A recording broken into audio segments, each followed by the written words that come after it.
जय हिंद प्यारे दोस्तों। आज हम लोग लुसेंट बुक का प्राचीन भारत के इतिहास के सेकेंड क्लास लेंगे, जिसमें आज जो है वेद और इतिहास के कुछ स्रोत है। हम लोग पता चलता है कि कुछ स्रोत से जो इतिहास के प्राचीन इतिहास के बारे में जानकारी पता चलता है। तो हम लोग बिना देर किए हुए आज प्राचीन भारत के इतिहास को हम चालू करते हैं। चलिए देखते हैं हम लोग का प्राचीन भारतीय इतिहास के स्रोत। प्राचीन भारतीय इतिहास के विषय में जानकारी मुख्यतः 4 स्रोतों से प्राप्त होती है। हमें जो है प्राचीन भारतीय इतिहास के बारे में जानकारी 4 स्रोतों से मिलती है।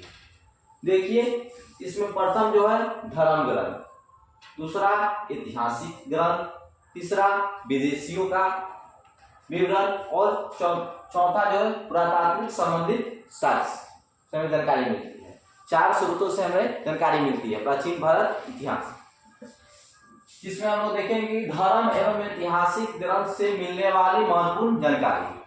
जैसे कि आप लोग जानते होंगे कि धर्म ग्रंथ में आता है ऋग्वेद, यजुर्वेद, सामवेद, अथर्ववेद। तो हम लोग इसके बारे में जानते हैं कि आगे भारत का सर्व प्राचीन धर्म ग्रंथ वेद है, जिसके संकलनकर्ता महर्षि कृष्णद्वैपायन वेद व्यास को माना जाता है। वेद की रचना किसने किया था? महर्षि वेद व्यास ने इसकी रचना किया। वेद वासुदेव कुटुंबकम का उपदेश देता है। प्राचीन परंपरा वेदों की नियत और अपौरुषेय मानती है। वेद 4 प्रकार के, एक ऋग्वेद, एक यजुर्वेद, सामवेद, अथर्ववेद। वेद कितने प्रकार के हैं? वेद 4 प्रकार के हैं। वेद की रचना किसने किया था? महर्षि द्वैपायन कृष्ण ने किया। ऋग्वेद हम लोग आज पढ़ेंगे, ऋग्वेद के बारे में जानकारी लेंगे। ऋचाओं के क्रमबद्ध ज्ञान के संग्रह को ऋग्वेद कहा जाता है।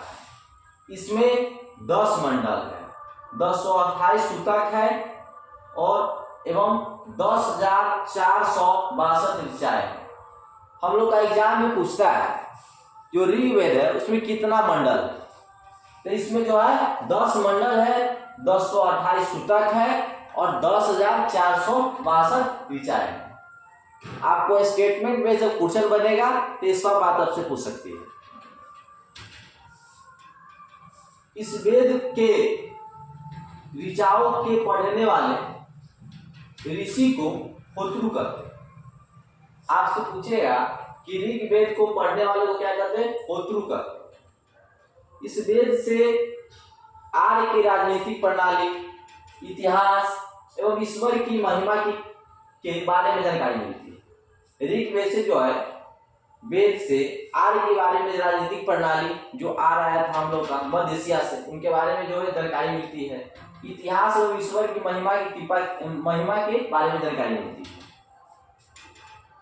विश्वामित्र द्वारा रचित ऋग्वेद के तीसरे मंडल में सूर्य देवता का मतलब सावित्री को समर्पित प्रसिद्ध गायत्री मंत्र है।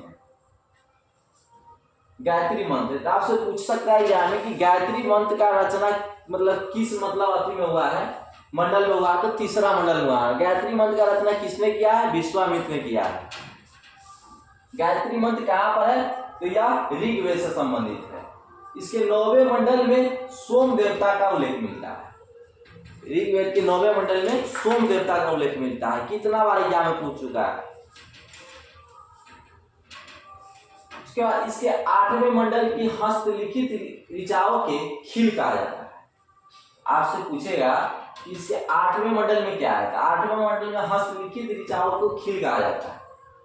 ऋग्वेद का सबसे बड़ा जो है 10वां मंडल है। पूछेगा कि सबसे बड़ा मंडल कौन है? तो सबसे बड़ा 10वां मंडल है ऋग्वेद का, जिसमें हम लोग देखेंगे कि नदी स्तुति सूतक, नदियों की प्रशंसा, पुरुष सूतक मतलब वैदिक समाजशास्त्र, नासदीय सूतक मतलब ब्रह्मांड के सृजन से संबंधित, ब्रह्मांड का सृजन कैसे कैसे हुआ इसमें पता चलेगा।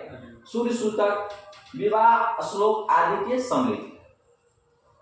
चतुष्वर्णीय समाज की कल्पना का आदि स्रोत ऋग्वेद के 10वें मंडल में वर्णित पुरुष सूतक है, जिसके अनुसार 4 वर्ण। हम लोग का समाज में जो इस समय ऋग्वेद के अनुसार 4 वर्ण थे, एक ब्राह्मण, एक वैश्य, एक ब्राह्मण, एक क्षत्रिय, एक वैश्य और एक शूद्र। इसका ब्राह्मण का जो है पुरुष सूतक के ब्राह्मण है उनका जो जन्म हुआ है मुख से हुआ है, क्षत्रिय वह बाहु से भुजा से हुआ है, और शूद्र जो जंगा से हुआ है, और वैश्य जो जंगा से हुआ है, और शूद्र जो है वह चरण से हुआ है। धर्मसूत्र 4 प्रमुख जातियों की स्थितियों, व्यवसाय, दायित्वों, कर्तव्यों तथा विशेषाधिकारों में स्पष्ट विभेद करता है। मतलब पहले का जो व्यवसाय के आधार पर जाति वर्णन किया जाता था, अब लोग जाति के आधार पर है, जन्म के आधार पर, जिस जाति में जन्म लेता है। ऋग्वेद के कई परिच्छेद में पलित अधन्य मतलब जिसका वध नहीं किया जाता, शब्द का संबंध जो है गाय से है। हम लोग के गाय अभी भी पूजनीय है, माता है, जिसका वध नहीं किया जाए। ऋग्वेद से भी ऋग्वेद के समय में भी कहा गया है जिसका वध नहीं किया जाए। ऋग्वेद में ब्रह्म का उल्लेख तो है किंतु आत्मा का उल्लेख नहीं। आपसे पूछता है एग्जाम में कि ऋग्वेद में ब्रह्मा का तो उल्लेख है किंतु आत्मा का उल्लेख नहीं है। ईसा पूर्व और ईस्वी, हम लोग ईसा पूर्व और ईस्वी के बारे में आप लोगों को पहले से बारे में जानकारी होगा कि ईस्वी क्या है, ईसा क्या है, तो यहाँ पर हम लोग थोड़ा देख लेते हैं। वर्तमान में प्रचलित ग्रेगोरियन कैलेंडर, अभी जो हम लोग का साल ईस्वी चलता है वह ग्रेगोरियन कैलेंडर पर चलता है वर्तमान में, जो शक संवत। ईसाई कैलेंडर है जो जूलियन कैलेंडर, ईसाई धर्मगुरु ईसा मसीह के जन्म वर्ष कल्पित पर आधारित ईसा मसीह के जन्म के समय पहले के समय को ईसा पूर्व, जन्म से पहले के समय को क्या कहते थे, ईसा पूर्व कहा जाता था। और ईसा पूर्व में वर्ष की गिनती उल्टी दिशा में होती थी। जो ईसा मसीह के जन्म से पहले जो वर्ष की गिनती थी उल्टा दिशा में होता था, जैसे कि 100 से नीचा के साथ होता था 100, 99, 98, 97। अब हो रहा है 100 के बाद 101, 102 होता है। जैसे देखिए यहाँ पर, जैसे महात्मा बुद्ध का जन्म 563 ईसा पूर्व में हुआ एवं उनकी मृत्यु 483 ईसा पूर्व में हुआ, यानी कि ईसा मसीह के जन्म के 563 वर्ष पूर्व महात्मा बुद्ध का जन्म हुआ और 483 वर्ष पूर्व उनकी मृत्यु हो जाती है। ईसा मसीह की जन्म तिथि से प्रारंभ हुआ सन ईस्वी सन कहलाता है, और इसके लिए संक्षिप्त में ईस्वी शब्द लिखा जाता है। ईस्वी को लैटिन भाषा के शब्द एडी में भी लिखा जाता है। एडी मतलब एनॉन डोमिनियन, जिसका शाब्दिक अर्थ होता है in the years of Lord Zeus cherish. Vincent Arthur Smith ने पूछता है यहाँ पर, विसेंट आर्थर स्मिथ ने प्राचीन भारत का पहला सुव्यवस्थित इतिहास अर्ली हिस्ट्री ऑफ इंडिया 1904 में तैयार किया है। पूछता है कि अर्ली हिस्ट्री ऑफ इंडिया के लेखक कौन है, उसका मतलब कब लिखा गया था। तो अर्ली हिस्ट्री ऑफ इंडिया 1904 में लिखा गया है। किसने लिखा है, यहाँ पर देखिए विसेंट आर्थर स्मिथ ने लिखा है। इस पुस्तक के 1/3 भाग, मतलब 1/3 जो भाग है वह केवल सिकंदर का आक्रमण वर्णित है। तो हम लोग आगे पढ़ेंगे कि सिकंदर के बारे में पढ़ेंगे, जो नंद वंश मौर्य वंश के समय आया था सिकंदर। तो इसके बारे में हम लोग पढ़ेंगे आगे सिकंदर के बारे में, जिसका आक्रमण का वर्णन है। भारत में जो सिकंदर आक्रमण किया था उसका वर्णन 1/3 भाग में। इसमें भारत को स्वेच्छाचारी शासन वाला देश कहा गया, और जिसे ब्रिटिश शासन की स्थापना से पहले कभी राजनीतिक एकता का अनुभव नहीं हुआ। उन्होंने लिखा है कि वस्तुतः भारतीय इतिहासकारों का सरोकार शासन के एकमात्र स्वरूप और तानाशाही से ही है। तो हम लोग समझ चुके हैं कि अर्ली हिस्ट्री ऑफ इंडिया की क्या है, विसेंट आर्थर स्मिथ का है। 1904 में इसको तैयार किया गया है। इस पुस्तक में 1/3 भाग सिकंदर का आक्रमण से वर्णित है, सिर्फ 1/3 भाग। और शासन के बारे में जानकारी प्राप्त होता है। यहाँ से बावना अवतार के 3 पहों के आख्यान का प्राचीनतम स्रोत ऋग्वेद से मिलता है। बावना अवतार एक ब्राह्मण के रूप में श्री हरि भगवान जो है हमारे धरती पर प्रकट हुए थे, वही बावना अवतार के बारे में हम लोग यहाँ पर पढ़ेंगे। आप लोग कहीं कहीं जग में जाते हुएगा तो बावना अवतार की मूर्ति भी देखते हुए। बावना अवतार भगवान श्री हरि के पहले ऐसे अवतार थे जो मानव रूप में प्रकट हुए थे, और उनके पिता काश्यप ऋषि थे एवं माता अदिति थी। वे बौने ब्राह्मण के रूप में जन्मे थे, और भागवत पुराण के अनुसार बावना अवतार का उद्देश्य भगवान विष्णु द्वारा इंद्र को पुनः स्वर्गलोक पर अधिकार दिलाना। बावना भगवान को दक्षिण भारत में उपेंद्र के नाम से जानते थे। आपसे एग्जाम में पूछता है कि बावना अवतार भगवान थे, उनको दक्षिण भारत में किस नाम से जानते थे, तो उपेंद्र के नाम से जानते थे। उनका पिता का नाम काश्यप ऋषि और माता का नाम अदिति थी। बावना अवतार जो है वो श्री हरि के रूप में प्रकट हुए थे, मानव रूप में धरती पर। ऋग्वेद में इंद्र के लिए 250 और अग्नि के लिए 200 ऋचाओं की रचना की गई। जैसे कि ऋग्वेद में अग्नि के लिए 200 शब्द का प्रयोग किया गया, 250 शब्द का, और अग्नि के लिए 200, इंद्र के लिए 250। प्राचीन इतिहास के साधन के रूपों में वैदिक साहित्य में ऋग्वेद के बाद सतपथ ब्राह्मण का स्थान मिलता है। ऋग्वेद में प्राचीन इतिहास के साधन के रूपों में वैदिक साहित्य में ऋग्वेद के बाद सतपथ ब्राह्मण का स्थान मिलता है। यूनेस्को ने पुणे के भंडाकर ओरिएंटल रिसर्च इंस्टीट्यूट में संरक्षित ऋग्वेद की 300 पांडुलिपियों को वर्ष 2007 में memory of the world register में शामिल किया गया था। हम लोग पिछले बार 17 अप्रैल 2025 को हमारे memory of the world record में भारत के 2 ग्रंथ को शामिल किया गया था, जिसमें था भागवत गीता एक नाटशास्त्र, उससे पहले पंचतत्व, रामचरितमानस और सहृदय आलोकलोचन, ये सब जो है हमारे मेमोरी ऑफ द वर्ल्ड में पहले से शामिल किया गया है। 2025 में भागवत गीता और नाटशास्त्र को शामिल किया गया है। यजुर्वेद, अब हम लोग पढ़ेंगे यजुर्वेद। ऋग्वेद के बाद यजुर्वेद का स्थान है। स्वस्वर पाठ के लिए मंत्रों तथा बलि के समय अनुपालन के लिए नियमों का संकलन यजुर्वेद को कहलाता है। इसके पाठकर्ता को अधर्वित कहते हैं, और यजुर्वेद में यज्ञों के नियम और विधि विधान का संकलन मिलता है। इसमें बलि विधान विधि का भी वर्णन मिलता है। यजुर्वेद में जैसे कि हम लोग जो भी पूजा पाठ जग यज्ञ जो करते हैं वो यजुर्वेद के अंतर्गत आता है। जो भी बलि प्रथा भी होता है सब यजुर्वेद के अंतर्गत आता है। यहाँ पर ध्यान दीजिए, यह एक ऐसा वेद है, यजुर्वेद एक ऐसा वेद है जो गद और पद दोनों में।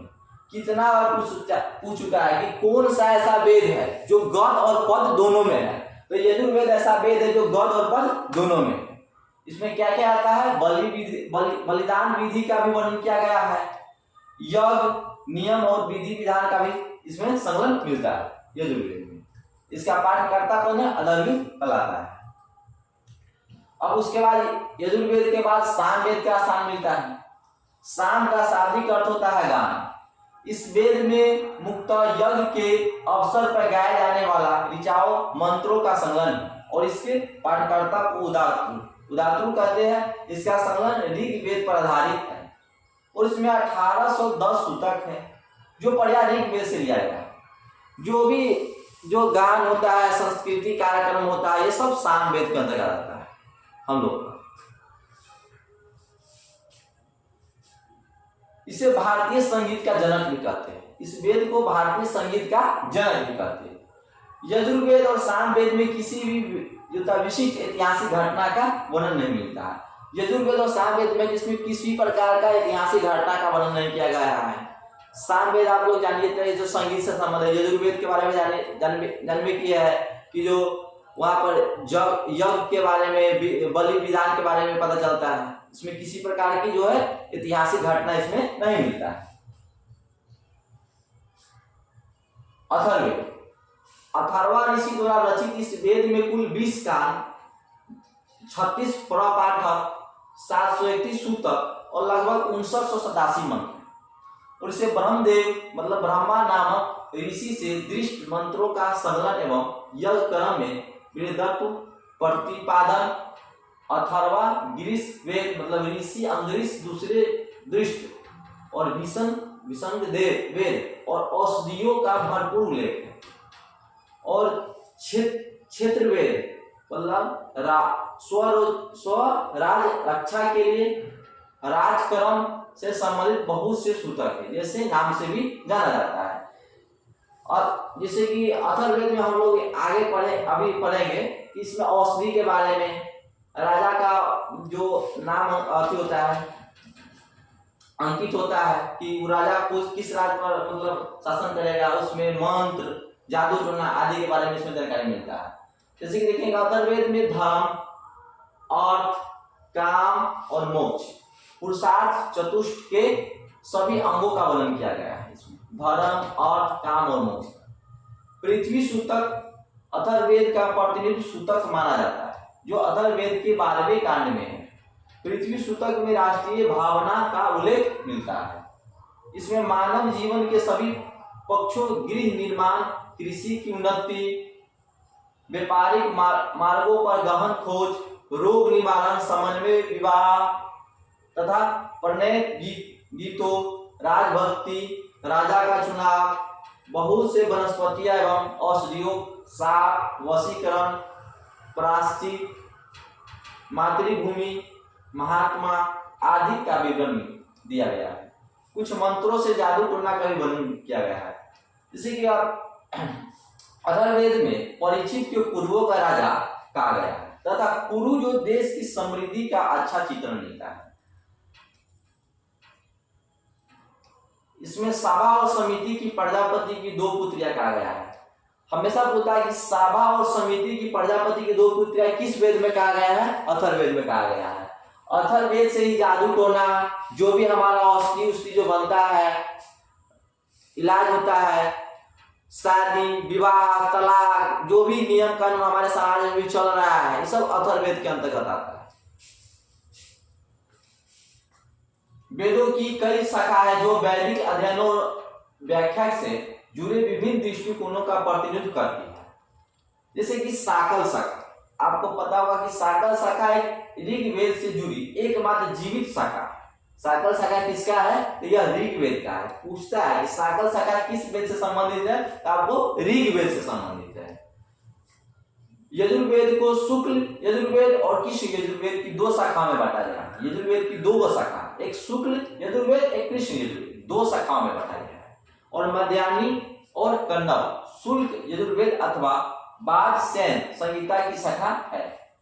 कृष्ण यजुर्वेद से जुड़ी शाखा जो काठक और कनिष्ठल, मैत्राणी और तैतरी आदि है। कौमुद और रायनिया एवं जैमिनिया या तलवकार सामवेद की शाखा है। कौमुद और रायनिया और जैमिनिया या तलवकार ये सामवेद की शाखाएं हैं। अथर्ववेद की 9 शाखाएं थी, जिसके नाम इस प्रकार है, जैसे कि पेपलाद, तौन, मौद, सौनक, जाजल, जलद, ब्रह्मवत, देवदर्श, चरण वैद। इन शाखाओं को सौनक संहिता पूर्ण रूप से उपलब्ध है। पेपलाद संहिता अभी अपूर्ण उपलब्ध है। इसके अतिरिक्त अन्य शाखाओं की कोई भी संहिता उपलब्ध नहीं है। ये सब जो है शाखा है, जैसे कि ऋग्वेद का, सामवेद का, अथर्ववेद का, ये सब जो है शाखा है। सबसे प्राचीन वेद ऋग्वेद और सबसे बाद का वेद अथर्ववेद। हम लोग पढ़े हैं कि वेद कितने प्रकार के? वेद 4 प्रकार के, ऋग्वेद, यजुर्वेद, सामवेद, अथर्ववेद। चारों वेद को हम क्या कहते हैं? संहिता कहलाते हैं। और सबसे पुराना वेद, प्राचीन वेद ऋग्वेद, सबसे नया वेद, बाद का वेद मतलब अथर्ववेद।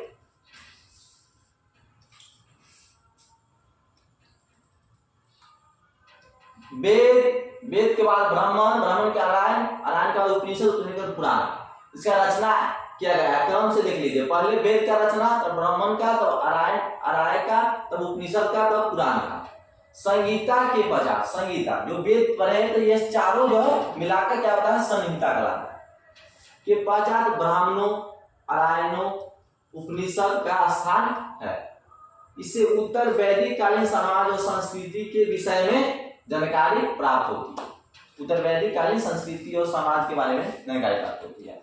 ब्राह्मण ग्रंथ वैदिक संहिता की व्याख्या करने के लिए गद्य में लिखे गए हैं। प्रत्येक संहिता के लिए अलग अलग ब्राह्मण ग्रंथ है जिसे सारणी में दिया गया है। हम लोग वेद के ब्राह्मण ग्रंथ के बारे में पढ़ेंगे। देखिए यहाँ पर ऋग्वेद के ब्राह्मण ग्रंथ कौन है, यजुर्वेद के ब्राह्मण ग्रंथ, सामवेद के ब्राह्मण ग्रंथ और अथर्ववेद के ब्राह्मण। ये सब आपको दे देगा एग्जाम में, और किसका कौन ही मिलाने के लिए दे देगा। देखिए ऋग्वेद का है ऐतरेय और कौशिकी, दोनों नाम दे देगा, कहीं एक नाम देगा तो आपको दोनों नाम याद रखना है। यजुर्वेद का तैतरीय और शतपथ है, सामवेद का पंचवीस है और अथर्ववेद का गोपथ है। तो आप चारों वेद और उसका ब्राह्मण ग्रंथ याद करके रखिएगा कि को बिहार दरोगा हो, बिहार पुलिस हो, मध्य से किसी भी एग्जाम में चारों आपको दे देगा, मिलाने के लिए दे देगा।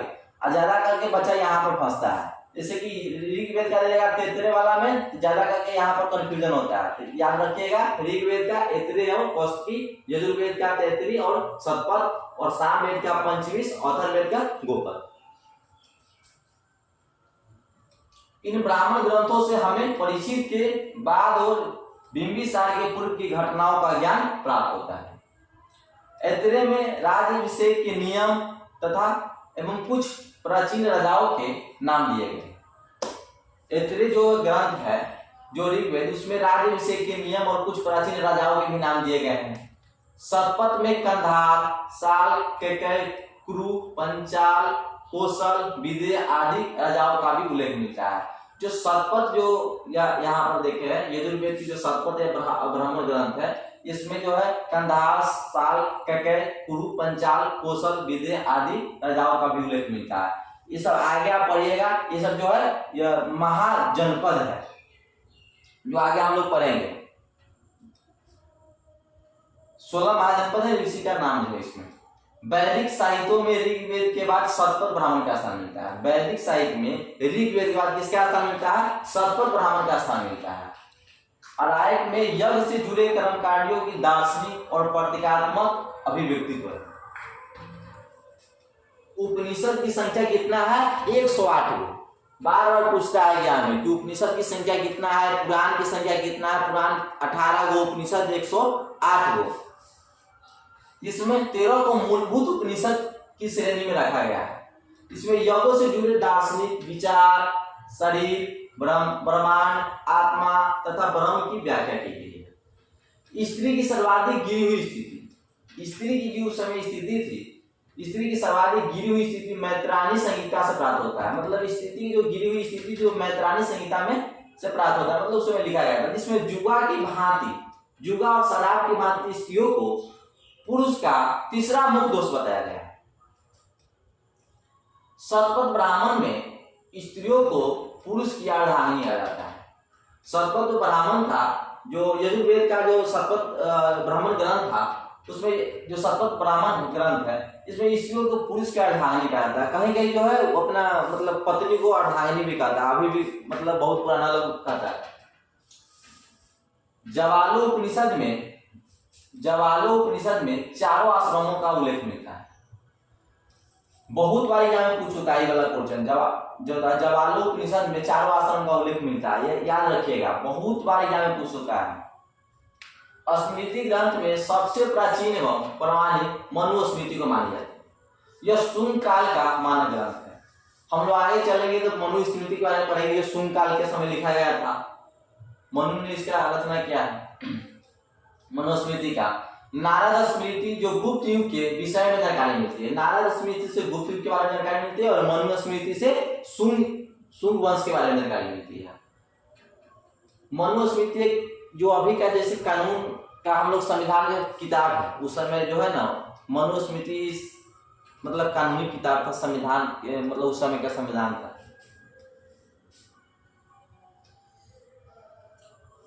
यह स्मृति विशुद्ध रूप से न्याय संबंधित ग्रंथ है। इसमें कुल 18 प्रकरण एवं 228 श्लोक है।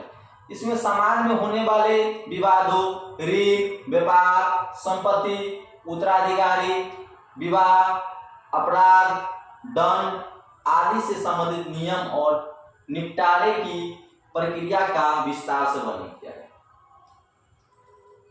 वेदांग एवं सूत्र। अब हम लोग पढ़ेंगे वेदांग। हम लोग पढ़े थे वेद, जो 4 वेद था, उसके बारे में वेदों को भली भांति समझने के लिए वेदांग की रचना किया गया। तो हम लोग देखेंगे कि वेदांग कितना प्रकार के वेदांग है। वेदांग 6 प्रकार के हैं। यहाँ पढ़ेंगे वेदों को भली भांति समझने के लिए 6 वेदांगों की रचना की गई है, जिसमें है शिक्षा, कल्प, निरुक्त, व्याकरण, छंद और ज्योतिष। तो देखिए शिक्षा, तो हम लोग पहले शिक्षा देखेंगे। शिक्षा जो होता है शुद्ध उच्चारण शास्त्र।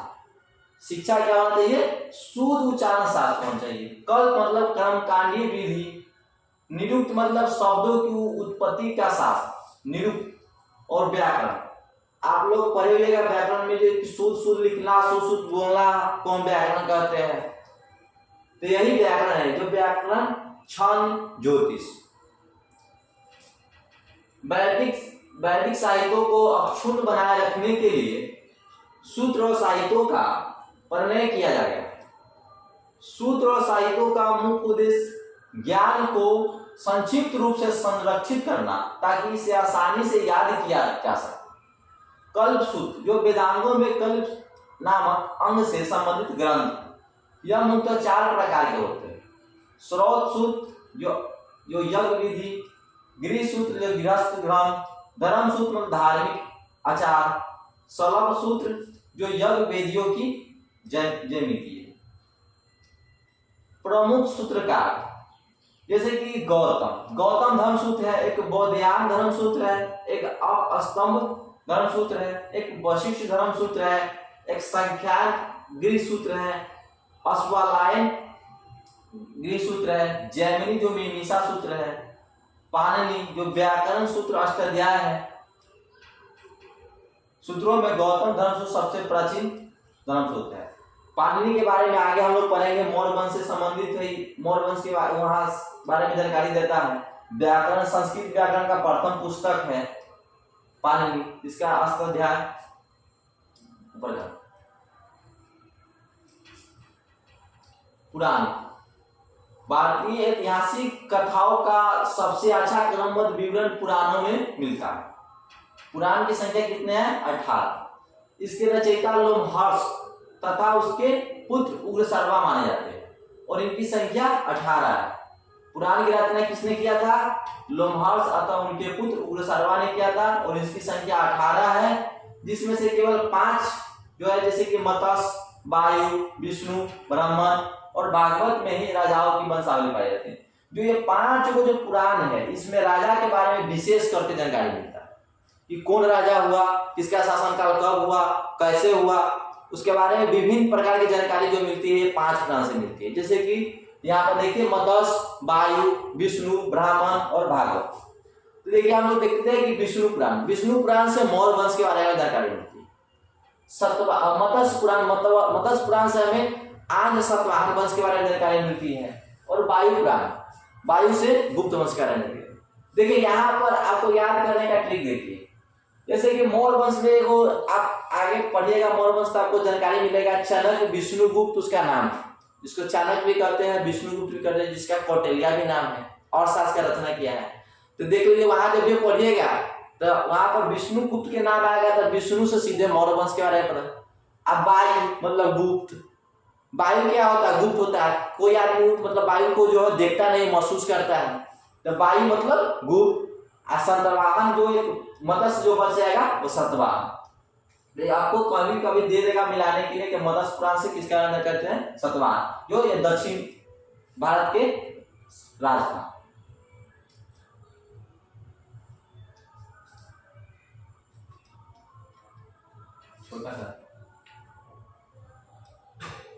अधिकतर पुराण सरल संस्कृत श्लोक में लिखा गया है। जो पुराण है वो संस्कृत श्लोक में लिखा गया है। स्त्रियां तथा शूद्र जिन्हें वेद पढ़ने की अनुमति नहीं थी वे भी पुराण सुन सकते थे। पुराणों का पाठ पुजारी मंदिरों में किया करते थे। स्त्रियां थे जो शूद्र, जो हम लोग देखे उस समय कि जो शूद्र जो चरण से उत्पन्न हुआ था, निम्न कुल के था, उसे पुराण सुन सकता था, पढ़ नहीं सकता था। स्त्रियों को उस समय उतना अधिकार नहीं मिला था। पुराणों में मत्स्य पुराण सबसे प्राचीन और प्रमाणिक है। हम लोग यहाँ पर जो पढ़े हैं कि मत्स्य पुराण से हमें जो सातवाहन वंश के बारे में जानकारी मिलती है, तो पुराणों में सबसे जो प्राचीन पुराण है वो मत्स्य पुराण। सामाजिक और सांस्कृतिक दृष्टि से अग्नि पुराण का काफी महत्व है। जो सामाजिक और सांस्कृतिक दृष्टि से हम देखते हैं तो अग्नि पुराण काफी महत्व है। इसमें राजतंत्र के साथ साथ कृषि संबंधित विवरण मिलता है। आपसे पूछ दे कि कृषि संबंधित विवरण कहाँ से मिलता है, किस पुराण से मिलता है, तो हमें अग्नि पुराण से मिलता है। उपनिषद की रचना पुराणों से पहले, हम लोग वहां पर देखे हुए थे कि वेद के बाद ब्राह्मण को नारायण का उपनिषद का पुराण। तो यहाँ पर वही बात लिखा हुआ है कि उपनिषद की रचना पुराण से पहले हुई है। सही बात है, पहले हुई है। ठीक है, आज का क्लास मेरा यही तक रहा। आज उपनिषद तक हुआ है। कल जो आगे आएगा देखेंगे, जैसे कि बौद्ध जैन जो संक्षिप्त रूप है उसके बारे में देखेंगे। तो आपको यह क्लास कैसा लगा, लाइक शेयर कमेंट जरूर करें और अपना सुविचार कमेंट में प्रकट करें और अपना सुझाव दे कि मेरा क्लास कैसा लगा, और कुछ डाउट पूछना हो तो आप पूछ सकते हैं। ठीक है, धन्यवाद। जय हिंद, जय भारत।